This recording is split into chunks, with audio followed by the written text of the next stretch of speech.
Hey everyone, we're both kind of coming in hot. I was actually here early, but in another little snafu, my microphone wasn't working. So here we are, though. We're back. JB actually did come in hot. I mean, literally. Literally. Yeah. Like the chair still has. Well, I was going Don't to say. worry, we're all here. Oh, Chad, where is he tonight? That's the most intelligent thing he's ever said. I love it. I agree. Hey everyone. On behalf of DINKs, I'm Chad Duplantis. And we'd like to welcome you to Dentists in the Know, to Hump Day Happy Hour. This is your backstage pass for current trends. Move his head like he's talking, JB. Okay. This is your pass for current trends, politics, and education in the dental world. It's live, by the way, and it's over one of them hot Texan cocktails. I love it. He drinks. Virtual Chad drinks. Yeah, of course Anyway, he does. Where is Chad tonight? I have been. I've been. It looks so. The size is right. It actually works. It's working really well for me. Hey, is that head really small or is that glass really big? I'll never tell. You must be drinking out of a big glass. Hey, so we're missing Chad tonight. I have you as a backup as well. Yep. You know what though? Something happened. It has a crease and it looks like I have a big vein running I know. up my head. Fat head. Yeah. A non-sponsored content here. It's how they stitch it on when you do the cutout of the head. And when you're doing it on a podcast, you can really see the defects. And look at this, how they gave you your wispy hair at the end. I know. It looks kind of weird. I'm very attracted to it. I think you should be. Look at that tan.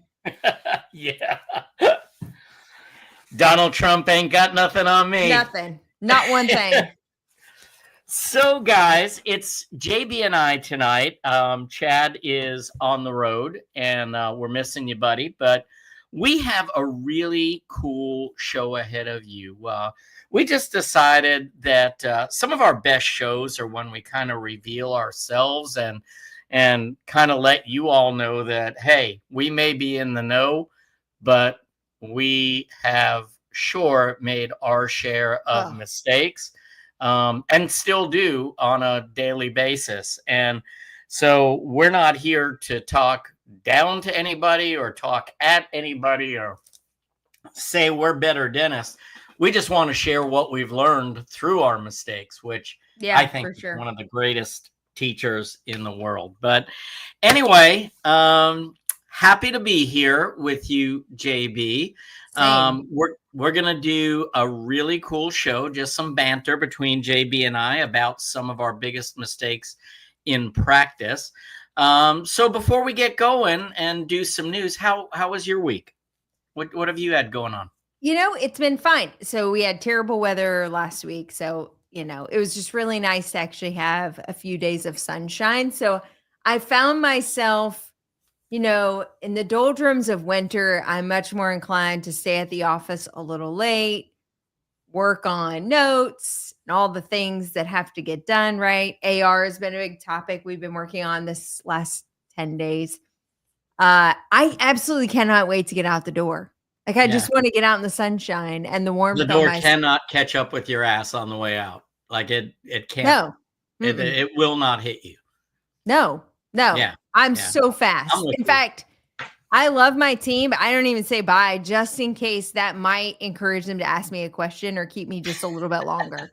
I just kind of sneak out, you know, and then when they go to find me or look for me, I'm just not there. So I have to wait till tomorrow. So you've dug a tunnel from your personal office. I have dug a tunnel. I have dug a tunnel. Yes. It's straight to the outside. No one gets to see your face on the way. Right.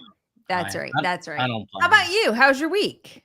Going pretty good. It was a kind of a crazy week this week. Just it went from kind of what we were talking about, where things had been kind of slow. Well, I guess everybody showed up this week because it was kind of nuts. So, but I'm not going to complain about that at all. That's I right. mean, And you leave tomorrow? I leave early tomorrow. Yeah. Well, Okay.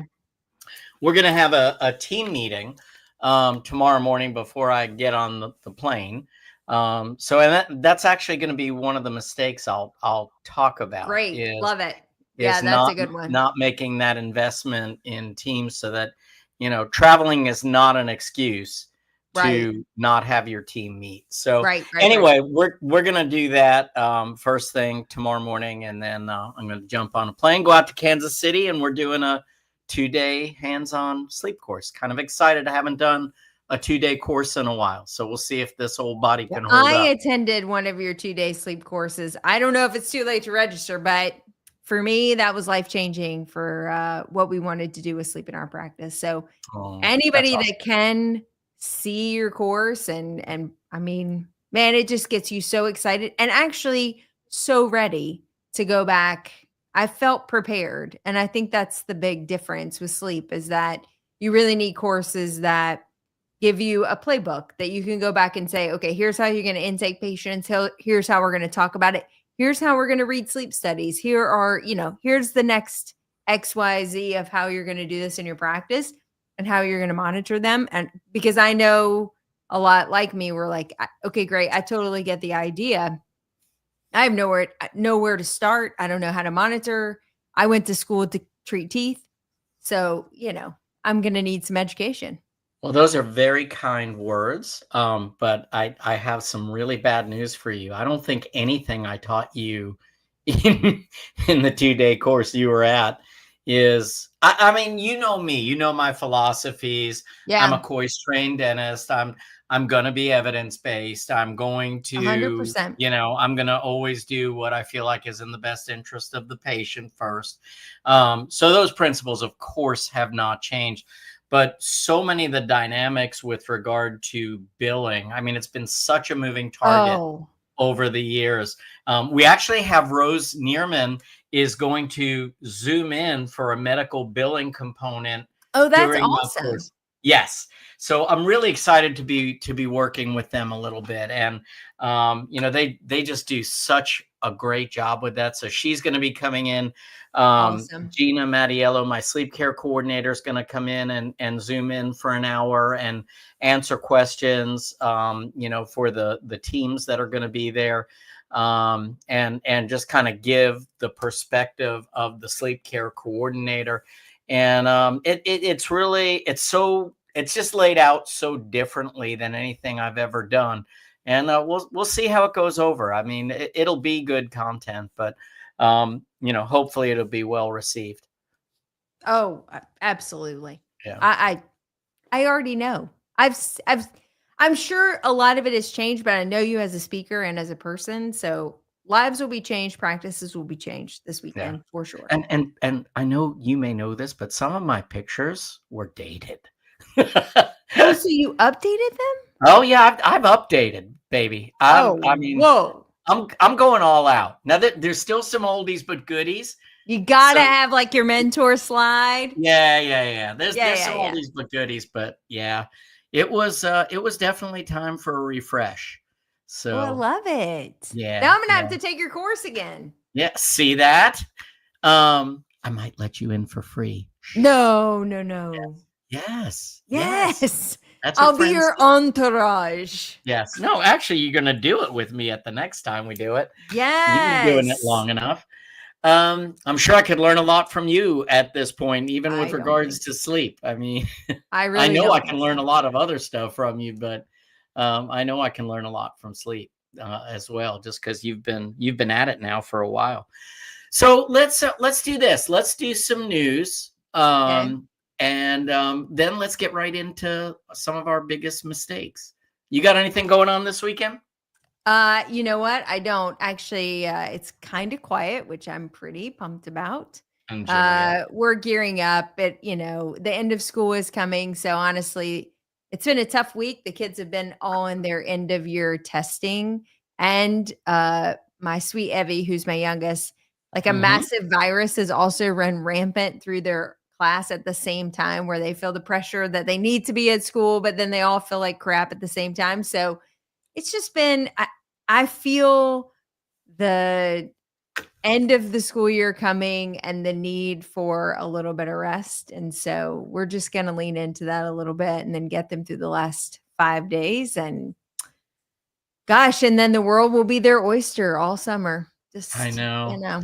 I drove by from the Myrtle Beach office and, 17 was just packed and I have to pass Restaurant Row. And so, there's all these kids on go-karts and stuff. And I'm like, God, I can't remember what it felt like to just feel like I'm free for the next be 60 on days. break for like permanent sabbatical. Yeah. Yeah. So it was very cool. Absolutely. Well, anyway, let's do some news and Okay. I'll drop out and then we'll come back and talk. Sounds great. So we have 2 interesting news stories today, and they could not be more polar opposites. So let's start with the hard-hitting journalism first, and then we'll move on into the fun and actually fun story about a dentist in the news this week. Well, the first story actually started to get a lot of traction in the last couple of days. It was about a Nevada Senate Bill 495, which had a very interesting provision in it regarding dental hygiene education. The bill proposed that licensed dentists or dental professionals could provide training, kind of like what we do for dental assistants with in-office training programs or other creative solutions to try to solve the dental hygiene problem. And it raised a lot of contention, obviously, and ultimately was defeated. Now, the interesting part of this story that I understand will be contentious is that the reason that these bills keep coming forward as creative solutions to trying to figure out how to solve the hygiene shortage problem is that we have a hygiene shortage problem and that currently there is no real great offer on how we're going to solve it. Increase class sizes, increase programs, increase funding, whatever it is, increase creative solutions like the Alabama program for training dental assistants who want to further their career with an in-office program. Whatever it is, we have to come together for a solution because the current pathway that we are on is not sustainable. So congratulations, Dental Hygiene Association and many others who were opposed to the bill. You got exactly what you wanted. And the population of Nevada and the US at large will continue to struggle with the fact that most dentists will tell you today they have a full-time open hygiene position that they cannot fill and a hygiene program that they cannot sustain financially. It's time to come up with a solution. It's time to come together to the table and do not leave the table until we've come up with a way to ensure that we are providing high quality care to patients at prices that we all can afford and that everybody is ultimately rowing in the same direction. Hygiene wins, dental assistants win, and dentists are able to continue to operate practices in their community to further the population's oral health. Otherwise, congratulations, corporate dentistry will own the day. In other news, much more lighthearted, a dentist is now going to be playing in the US Open. That's right. So in the longest day in golf, they call it, the day of qualifying for the US Open, there's like 10 different locations that you could go in, 10,000 people trying to get into the qualifier to be able to play at the US Open this year, which is at Oakmont in Pennsylvania. Now, the interesting thing is we have a dentist who has now qualified for that Open. Matt Voigt will be playing at Oakmont. Interestingly, as a former caddy at that club, he'll be playing in the US Open. I think this is a phenomenal story. He used to have a really close relationship with his dad, who passed just a few months ago. So he knew his dad was watching. His dad was very dialed into his game. Voigt was ranked 1,173 in the World Amateur Golf Ranking. So he's no stranger to golf for sure. He's a dentist in Indianapolis. He went and qualified at the Walla Walla Golf Club in Washington and or the Wine Valley Golf Club in Walla Walla, Washington. And now he will be playing in the 156th US Open. Is that right? Did I say that correctly? The 125th US Open. We will have a dentist out there, Matt Voigt, representing all of us. And I just think what a cool story, because so many dentists that I know have lots of side careers, obviously, or other interests or things that they really enjoy, but they also have this love and appreciation for the work that they're doing in dentistry. And how cool is it to be able to see someone who's managing to balance both? And with that, that's the news. I loved the passion in your first segment. I thought that was so great. I mean, thank you. You know what? We don't have it's to be going to get a lot of hate mail. You do know. No, we don't have to be neutral. I mean, No. I think there are just some topics that are so obvious. Is the light changing on my screen? Are you having a storm? No. I don't know what's happening. Sure? But I'm not even being pro or con. I'm just saying this ain't working. No, like the states are forced to come up with these solutions, whether you like them or not. They recognize that there is an access to care, like a legit problem. And none of the solutions, either the American Dental Association, the Dental Hygiene Association, whoever doesn't like any of the proposed things that keep coming up because they feel that their particular niche industry is getting impacted. And so what happens is we continue to not move. Like we're not dealing with the current problem, and the problem is only getting worse. So, the more I talk to practice owners and actually other dental hygienists who recognize the challenges as well, like talked to one today who's now in an office management position, and they're down. It's a large group practice. They're down 8 full-time hygienists at this point. So, it's just not sustainable. So we have to come to the table. We need like a giant summit or something. Yeah. And really, you're right, because ultimately who gets punished are the patients who cannot get appointments. They literally are waiting 5 or 6 months sometimes. That's right. And you're canceling on them all the time. Right. Like I have been through this, where we're like, well, they didn't come in today. So we're shutting down their entire column again and and that impact trickles down to the entire team. Either the doctor absorbs half the schedule and pushes that compression on the rest of the team, or your admin is like, I'm calling a patient for the 8th time now, telling them that, they can't get in and they get yelled at and stuff. So it's just a lot that is being distributed out. So, yeah. Hey, do you notice anything about my, my background? Well, you've had the dentist in the know up for a bit, yeah? But there's a new, there's a new article or something? No, that's another Maybe rush it's just a change of the focal point. You know what I did? What? I found the button that lets me mirror. So it's right-sided. It's going the right way. I actually got called out. This is a miracle. Yes. Last week, one of my hygienists, my old hygienist, Katie, she called me up and she goes, I can make you one of those banners in reverse so that when you're when you're online, it'll look like it reads correctly. And I said, that's a thing. I wonder if there's a button for that. Sure enough, there's a button for that. The easy button? It was. It's an easy button. So yeah. Well, it looks great, and it's good to read it right side up. Yeah. It actually kind of works. So yeah. All right. Let's talk about some of our biggest mistakes in practice. Okay. And it can be a clinical mistake. It can be, I'm thinking big picture though, like in the realm of, your entire practice or your entire career, but it can be anything. And do you want to start or? Well, I've been open. My biggest clinical mistake still to date was extracting a tooth with a hard reline. Oh, God. Yeah. You actually got the tooth out, like fully out. Yeah. Like it didn't get stuck and you thought you were going to extract it. No. It was an acrylic partial with 2 metal clasps on 2 canines.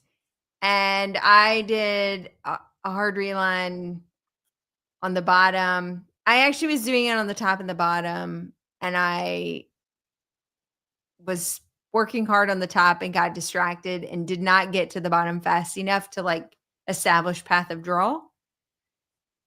And so it set, and I pushed and pushed and pushed, and finally I just gave it a little bit of bicep, and I don't have huge ones, but I just gave it a little fulcrum. And she let out a giant, and I pulled that flipper partial out, and the wrought iron clasp on 27 had a full length canine sitting inside it. Wow. Now, in fairness, you can't just extract a canine that has a lot of bone in an acrylic partial, but it's hard to explain that regardless. Correct. and Correct. what was the feeling? What was that? I almost threw up on her shoe. Like I went into full on, I feel like I was the negotiator at that point. Like if I were negotiating a terrorist or a suicide bomber out of a situation, that's exactly how I approached this. And I was like, oh, wow. Obviously, that canine needed to come out if it came out in this partial. I mean, that was not going to last. But thank goodness we know that now. And you know what? I'm just going to take this partial, send it to the lab. I won't even charge you to add that tooth. Like, totally behaved as though this is completely normal. I'm going to only charge you my cost. She brought me a plant the next day. And I was like, so half of this job is either faking it or being a really good communicator. Really good. Either that or she just purely felt your discomfort. Yeah, I don't know. But today I almost threw up on her shoe. Like I could not believe that I had done it. I extracted a tooth. Not only had I extracted it in a reline, I had extracted it, no anesthesia, like just full on, put a little muscle in it and out it came. Yeah. I mean, I think, I don't know of any dentist that hasn't locked some kind of a reline. Yeah. In hindsight now, I know just to get a handpiece out and just cut. Yeah. Well, and that I have had cases where literally I had to get the handpiece out and destroy the prosthesis. 100%. That's my go-to though now, because I know. Yeah. I had an assistant who felt really confident about doing a reline, and she said, "Oh, I've done 1,000 of these, no big deal." And I said, "Right, and to block out, and yep, got it." And I was running around doing a couple other things, and I think we've all been there where you're like, I got to lean in on this person's expertise because I actually don't really have time to do it, which was not the right decision. So I went and did my myriad of things, came back, it was locked on. But I was wiser now, and wasn't just going to brute force it out. And so I immediately picked up the handpiece, started cutting around where I thought the lock was, and ultimately, to your point, split the prosthetic in two. Yeah. I mean, I'd rather do that. But yeah. And there's something to be said about some generously applied KY jelly with a brush to 100%. Any surface that you don't want. Yeah. Anything sticking to or attaching to. Plus, KY is just fun to have around the office. It's just a good talking point. It's just good all around. I actually heard a lecturer say that once. I laughed. People don't even think it's weird when you get out the tube and you're like, pfft. Yeah. Why do you have the economy size? Yeah. Yeah. Don't say anything. So if we're talking clinical, I have two things that come to mind. One was, it was pretty early in my career, and I felt like I was getting pretty good with endo, and, it was kind of becoming a thing where I kind of zip. I'm really good at this, which is, I always say cocky and dentistry don't go together. As the second you start saying, I got this, something is going to happen. And it was the easiest central incisor. I mean, it was such a gimme root canal. Right. And just got kind of moving along, flushed some hypochlorite in there. And the next thing, the whole mid face starts to bruise on Oh this. no. She turns black and blue from literally from her nose all across the cheek. And I mean, her lips start to swell, her face starts swelling, she's black and blue. And I'm thinking, my career is over after like 5 years. Yeah. You know, it was like 5 or 6 years into it. And it was a horrible hypochlorite reaction. And apparently the apex was open, and I applied too much pressure. I assume I applied too much pressure. Sure. But do you know what that inspired me to do? It inspired me to learn laser endo. Right. I got a biolaser, and I never used hypochlorite again after that. Yep. And it worked out okay. I didn't get sued over it, but just like you, it's one of those moments where you just got to start talking and hope what comes out works. Yeah. And just make it right with the patient. Yeah, I mean, at the end of the day, yeah, I've got you. The mistake is done. You can't undo the mistake. Yeah. Don't dismiss it. Don't pretend it didn't happen. Oh, that's nothing. The fact that you don't worry about hit by a train. The fact that your face is sloughing off. It's fine. This is one of those known side effects. I don't. Maybe it wasn't in the informed consent, but it happens sometimes. No, you got to own it. And honestly, have you had your malpractice? Maybe you do this because you do a lot of witness work with other dentists who are going through malpractice suits and stuff. Like, I heard for a long time early in my career, just don't say you're sorry. Just don't say you're sorry, because that's admitting guilt. And I have never subscribed to that theory. Like, sometimes you are wrong. It doesn't mean, to me, malpractice is malintent. Either doing something that you maliciously knew would hurt a person, or doing something that you really didn't have the skill or expertise to be able to do, which none of those things describe the two things that you and I just talked about. It was just an unfortunate incident of things that didn't go the way we wanted. Go ahead. I can look at a patient and say, I'm so sorry. This was not my intent. I didn't want this for you. It's unfortunate that it happened. We're going to make it right. Whatever we need to do, we've got great people in our network. We're going to make sure that you get the care that you need. Like, I'm okay. I'm personally okay with saying that, because I do feel that way. Yeah, no, I think it's a valid point. And I will say I'm sorry as well, but I will usually, because I had subscribed to the same thing that you hadn't been told the same thing you had. You don't want to do anything that admits you were guilty of doing something wrong. You may have had a bad consequence, but as long as there wasn't any intent, or you weren't delving into an area that you were completely not capable of handling, I will just add the words, I am so sorry this happened. Right. I'm so sorry that it ended up this way. That's right. But still, you want to show genuine empathy, 100%. and compassion. So no, I fully agree with what you're saying. I go along with that. All right. So how about business? What would you say was your biggest business mistake? It's a mistake that turned out okay. So I kind of want to preface that by saying that it turned out fine. But I really think, let me back up. A lot of dentists by nature go into this field, one, science, we want to care for people, we're good with our hands, that kind of thing.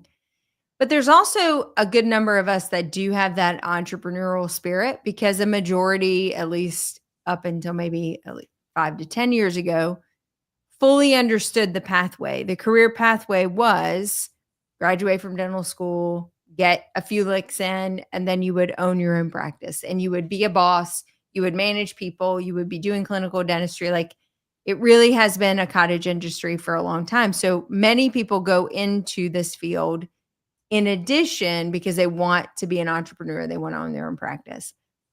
And I did also feel that way. And we opened our first practice and it went really well. And we thought we'd struck lightning in a bottle. And obviously, it was a recipe card that we had mastered. And all we had to do was turn it on again and we could do it 12 more times. And I don't regret opening the second location because it has afforded us other opportunities.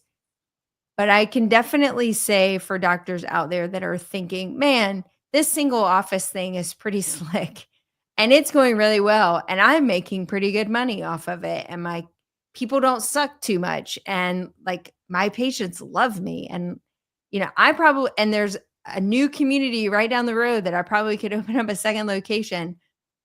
It amplifies every problem that you have by 10. It now divides your attention by 100.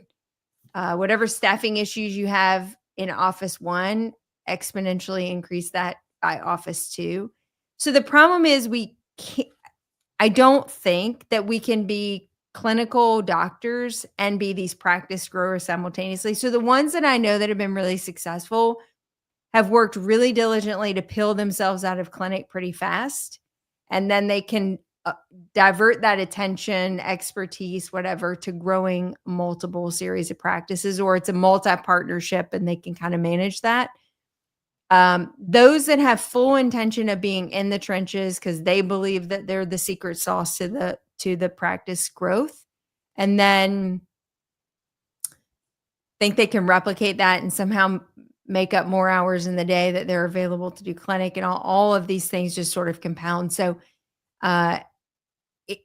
if I had it to do over again, at least I would be more knowledgeable about what that really looks like and what challenges would come along with that. And that just because you did it once doesn't mean that there's like this faucet you can turn on and off and everywhere you go will be equally as successful, because your time and attention is diverted now into 2 locations with 2 sets of staff, 2 types of patient populations who also want you to be their exclusive doctor, all of those challenges. And maybe your story was very similar, Jeff, but I probably would put that as our practice mistake. And it wasn't even ultimately that we opened it. It was just the naivety of what we thought it would be and what the trudge it really was. So I would actually, you and I had very similar experiences with that. I think you actually went into a second location before I even opened up a second location. I opened up a satellite just for sleep and TMJ, but the point you make is really good, that the more you divide your attention, because let's face it, a lot of what makes you successful comes from within the business owner, right? And you found some secret sauce and you got a great team and you got everything. Yep. But the second, as you said, that you start dividing your attention between these different entities, now it's a whole different animal. And then when people realize, and I'm not suggesting that all team members are going to take advantage of someone who is not always present, because that's not the case. But when people realize, when it's your baby and it's your practice, and they know you've got your finger on the pulse, and they know if something's in the wrong drawer, it's going to get caught, and they know that if something's ordered in mass quantity when it shouldn't be, or yep. things are going bad on the shelf, they know you're going to catch it because right. It's your baby. And when you start dividing your team and start having to delegate more and more of those things, finding the people that are going to do that at, with the responsibility that you have, or treat it like their own practice, becomes really, really difficult. So, I felt every single thing that you did with the satellite practice, and same as you. Would I do it again? Possibly. Would I have waited and done it differently if I had the opportunity? Absolutely.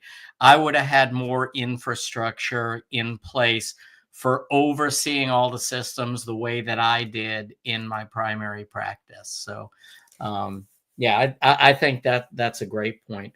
The other, one of the things I would say, and it's as much a life mistake probably as it is a practice mistake, is this worked out well for you. You went into a partnership with someone who was a dear and close friend before, that you pretty much knew all the good and all the bad about. Yep. And I think a lot of people, and when I say a lot of people, I'm putting myself in this boat, are sometimes very quick to jump into a partnership arrangement when, you know, um, probably ought to give that a little more due diligence before jumping in that boat. And that was probably my biggest mistake in practice, is I did get into a partnership and invited someone to be my partner that it didn't work out well at all. And I was very surprised at some of the actions. I was very disappointed. But it's really easy sometimes for some of us to just put blind trust in other people and think that everyone else, is going to look at things the same way that we do. So, what I would caution everybody is, don't, just because it sounds good, it doesn't necessarily mean that it will be. Getting into a partnership is really easy. Getting out of a partnership is really difficult and really expensive for all parties. Mhm. So it's something that I would really, really get to know the person on a deep level before I got into a business partnership again. I think that's it's a marriage, and I don't think people really appreciate, it's easy to get married. You can go to Vegas, right? Anytime and go ahead Mhm. and hitch that down. But to your point, unraveling that from a legal perspective and whose money is whose, and all of that stuff, like it's way more difficult to undo than it is to get in. So, one of the things that I think was really successful about our partnership was that we went to residency together. So we had a long time to get to know one another. And in that time, we learned a lot about each other's business philosophies, personal philosophies, and clinic philosophies. We talked about a lot of stuff, we kept kind of coming back to the same viewpoint. Oh, yeah, I would have taken care of the patient the same way. Oh, yeah, I would want to run my practice the same way. Oh, yeah, I manage my own personal finances the same way. So we kept coming back to this true north. Mhm. And then it made sense then for us to go into partnership together. And that's been a really successful relationship for us. But that was because our true north kept being the same. And I think if you're afforded that opportunity, if you can really get to know someone in that level of intimacy to know if this is going to be a sustainable, it doesn't mean it won't be hard. It won't have its challenges, because business and money always make things exponentially. It's the number one reason why people get divorced, right? Is because of money, is that and sleeping with their hygienist. But anyway, um, wait, Actually, I had a dental. right, Chad? Okay. No, I'm kidding. I'm kidding. I'm kidding. It was a joke. It was a joke. It's a joke. Anyway, so if you can vet that as best as you can beforehand and truly have like a dating period to figure that out, and a constant check-in to make sure it's still like dating each other throughout the marriage as well, to make sure that that's going well, is really important. Yeah, I think that is the it's huge. So was what was your biggest flounder? And I know I'm throwing this at you. We each You're kind of good. made I'm our own ready. little list. Yeah. What would you say was your biggest error as an employer, as a boss? Absolutely. I'm so glad you brought this up, because I was just thinking my biggest mistake as an employer was not going with my gut.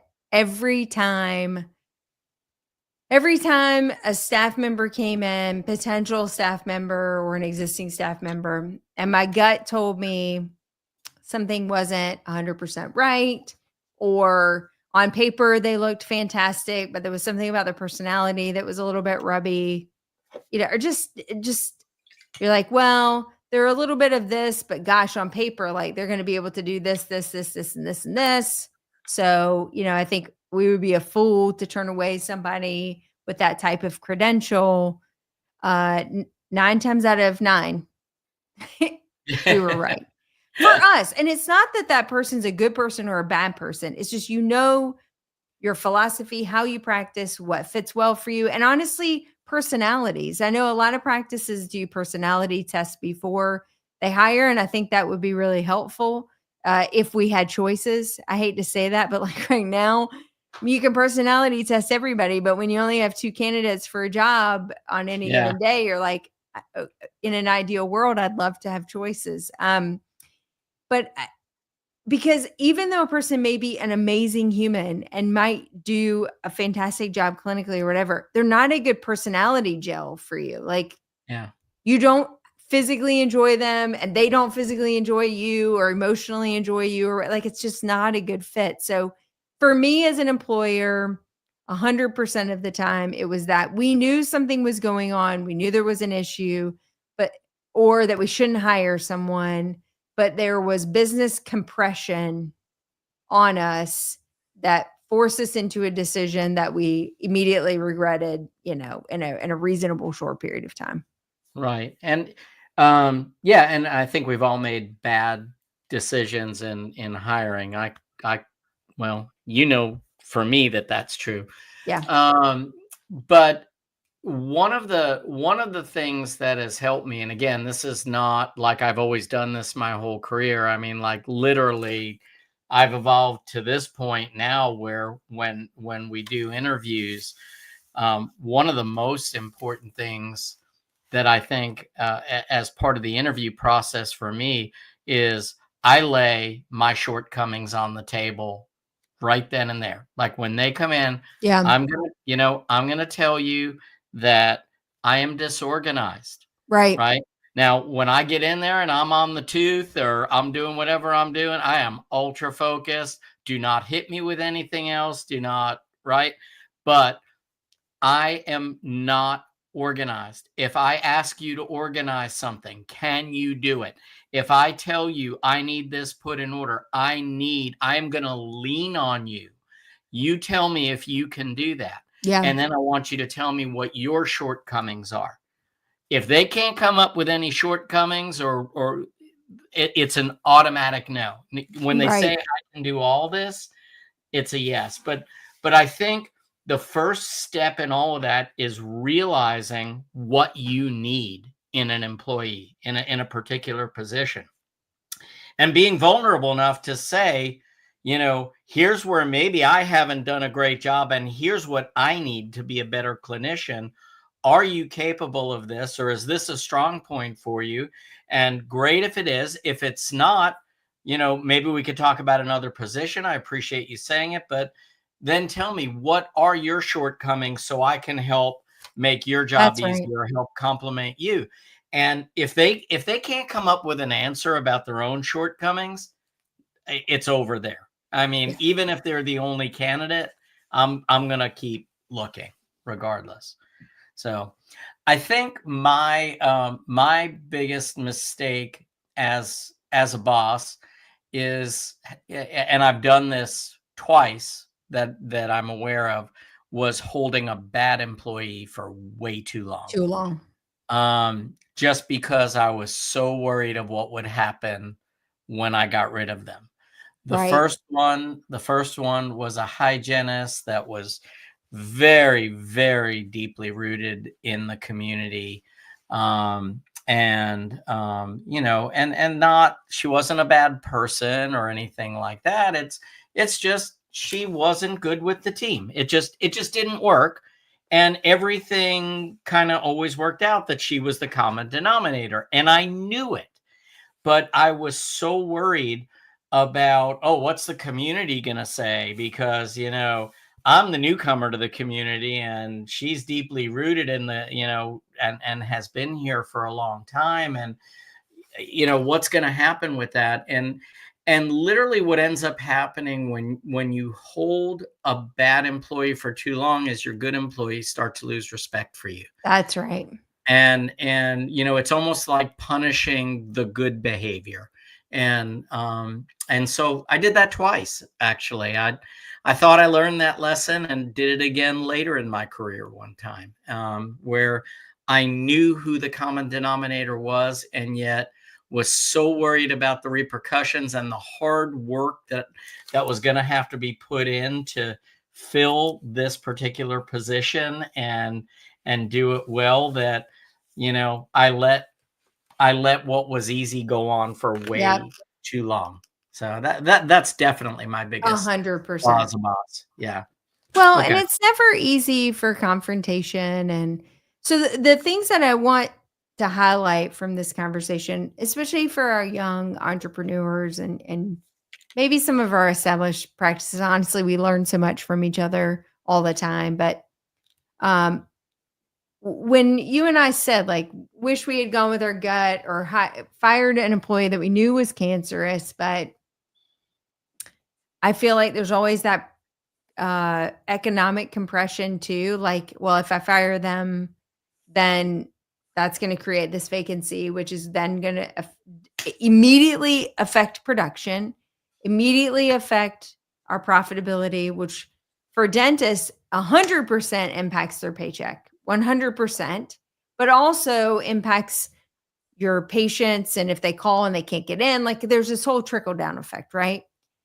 And so all I would say is that one of the ways that you can stave off some of that economic compression is to make sure that you're operating your practice within your economic means and you're living your life within your economic means, that you're not living beyond what you can afford, which will force you to continue to tolerate nonsense, bad employees, and all the other things, because you can't financially afford to let them go. You can't take a hit on your paycheck. You can't take a hit on the profitability. You've got multiple mortgages, huge dental school loans. You're operating outside of your means in your private life as well. Like there's no wiggle room for the ebb and flow of a natural practice for you to say, you know what? This practice be damned, you got to go. Like we're done here. Right. And so speaking from experience and all of what I'm saying, because you only understand what you've lived through, like operating and living within your means, both professionally and personally, gives you a tremendous amount of freedom to be able to build the type of practice that you want and keep the type of people that you want to work with. And again, it doesn't mean that the people who don't fit in your practice are bad people. It just means it's not a good fit for you. And it's not a good fit for thing that you're building. And, and honestly, it's better for them too, to find a place where their skill sets, personality, nuances, shortcomings, whatever it happens to be, can be better honed in and like appreciated and valued. So all great points. And really, so bringing this full circle, I would say as the common thing, the common theme for all of this is that in practice, we all need to be present. And I think that goes back to the point of starting a satellite practice, jumping into another area, buying a car wash, deciding, you want to become a restaurant operator, whatever it is. I think the only things that ever end up being successful are those things that we are truly present for. Once we relinquish, any amount of responsibility or any amount of, and I'm not saying you can't find the right people, but you need to have those people in place before you go into these other endeavors. You need to have that trusted soul that already treats your business like family. You have to be willing to say, this practice does so well with you, and you have grown. I have something else I'd like to get into. Are you comfortable with being my eyes Right. and doing things that way? But I think that applies. I think it applies to marriage. I think it applies to everything, that we all just have an obligation in whatever we do, to be present. Wait, do you And have a proxy husband for Jenny now? exactly. You're my eyes and ears on the ground here, okay? I got other things I need to do.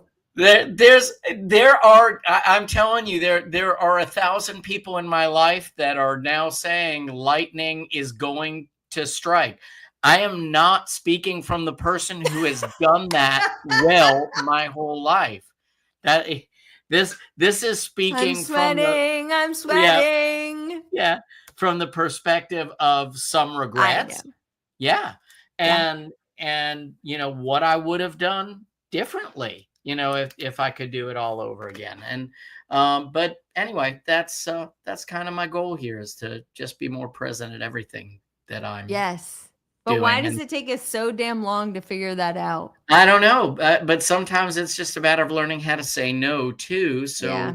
you can you can keep those responsibilities actually manageable, Right.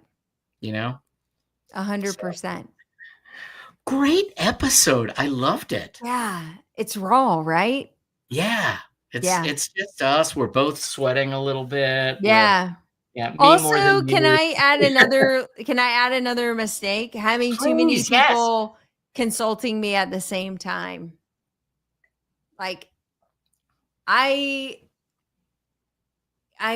have a little bit of a challenge with consultants anyway, because they're really great at telling you, the ones I've worked with, I can't speak to all. Really good at telling you what's not going well, like from a financial perspective, but not super helpful at really understanding your practice well enough to help you find the opportunity in that. And so you're just sort of boggled with all these things that you're thinking about. And at one point, I had multiple consultants helping me in various parts of the practice because we were still really young.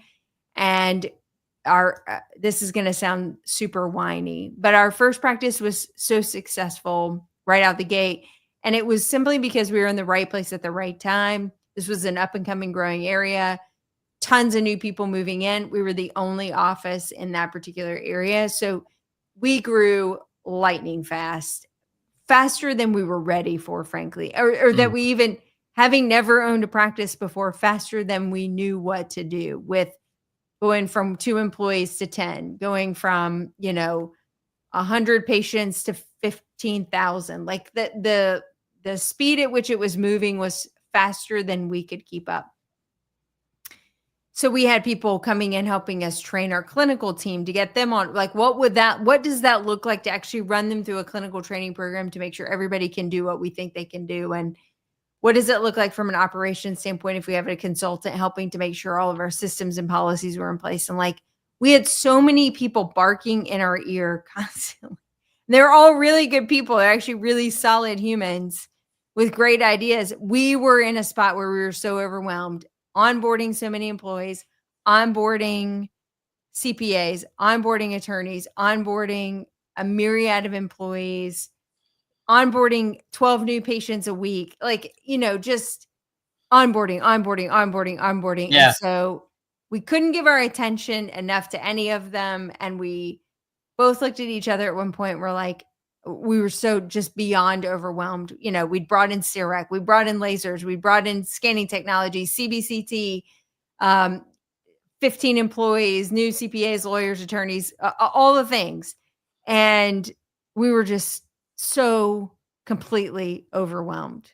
And that was 2 of us. I can't even imagine what it feels like practicing alone. So, I do lecture about this now in hindsight, like a very strategic plan of onboarding, and that you almost control your growth to some extent, which seems very counterintuitive, but because you can only go as fast as you can comprehend and provide operational solutions to solve. So, it means controlling the front door. It means controlling the number of people you employ. It means controlling the investments you're making in your technology.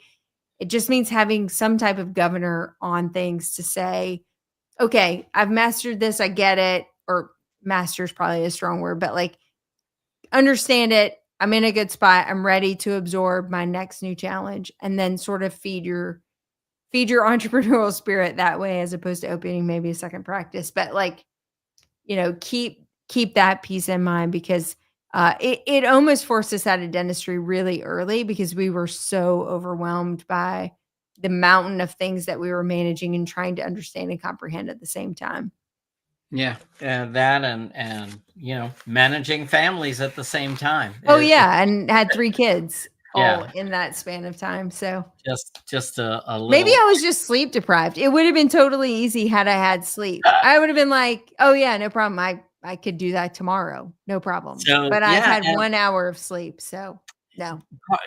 part of that that onboarding process goes with learning how to delegate properly is Yeah, such an important role of a good leader.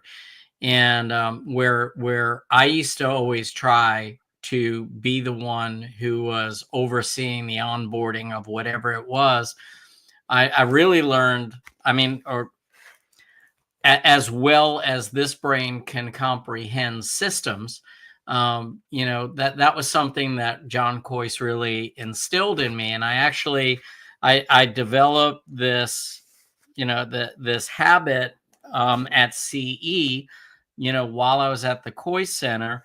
Is I had 3 lists going, pen and paper, not it, right, and it was things I need to consider buying, um, things I need to consider doing in practice, but the most important thing was the who is going to be responsible for overseeing it in the practice. And if I couldn't come up with somebody that would help me oversee it or take that task on, and a lot of times right. I would text them directly from the course while I was sitting there and say, okay, want to bring on carry free, and I'd text one of my hygienists and I said, I want to bring on carry free.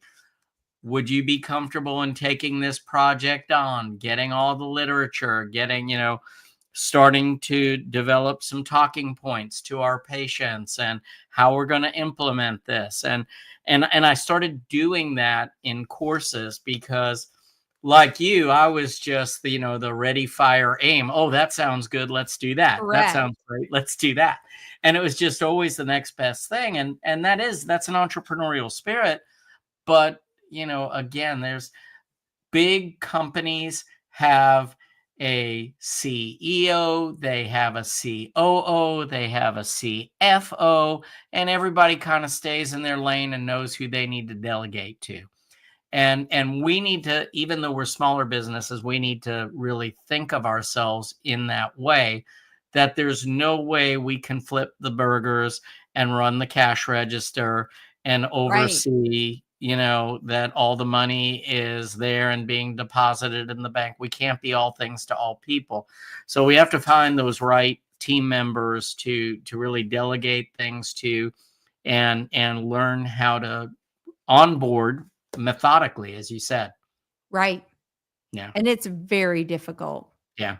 Yeah. Well, you're better at it than I am, but I've actually learned a lot of that from you. I listen to you. I listen to you. Unlike Chad, I actually listen when you speak. That Damn it, really hurt Chad. my feeling.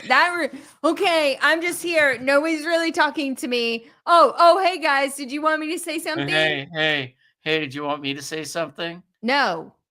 How about no? How about no? All right, JB. Why don't you? I think we're right at 9:30, aren't we? Yeah, we did a great job. Yeah, that was fun. I like when we have these kind of get real and just shoot the bull. Me too. I think hopefully this was impactful to people who listen, but this is exactly what happens when we all get together and hang out after midwinter all day working or attending CE courses or doing whatever. You know, we often just sit in a lounge bar, comfortable spot, and just talk about the realities of what we're living through on a daily basis. And I think we've always found a lot of, in a safe space, a lot of comfort in knowing you're not alone, you're not struggling alone, you're not even experiencing the worst thing that's ever happened. I mean, Jeff literally turned a person blue. Yeah. So, you know, like we've all done some crazy stuff. Some of us are more open with sharing those details than others, but I guarantee you we've all had our struggles. And, you know, we are the after hours, after a CE course is done. That's when the real learning begins. And that's because we're learning from each other and growing in our confidence, in our expertise, in our willingness to try new things.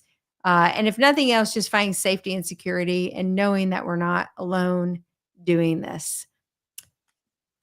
And I think we'll close it out for this evening. Thank you for tuning in. Don't hesitate to reach out. Lots of really exciting opportunities coming up in the fall. Lots of really cool CE courses lined up.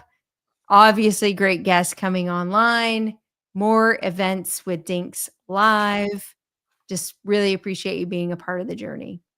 I was going to say the other greatest mistake would be starting a podcast, but I probably shouldn't bring that up. It's not though. You know, despite not being the most profitable thing in the world, Correct. you know, there's definitely something fulfilling about it. There's, you know, I feel better after we do it all the time. It's like working out. Yeah, it is. It is. It's one of those things you're like, oh my gosh, I got to get out there. I got to do dinks and blah, blah, blah. We don't make a whole lot of money doing this, but you know, it's fulfilling. It's sharpening the saw. So Well, because it used to be we only had these conversations once every 8 months, right? And that's now we're right. having it every week, which is Yeah. incredibly rewarding. Have a great night, Dinks. Okay. Good night, everyone.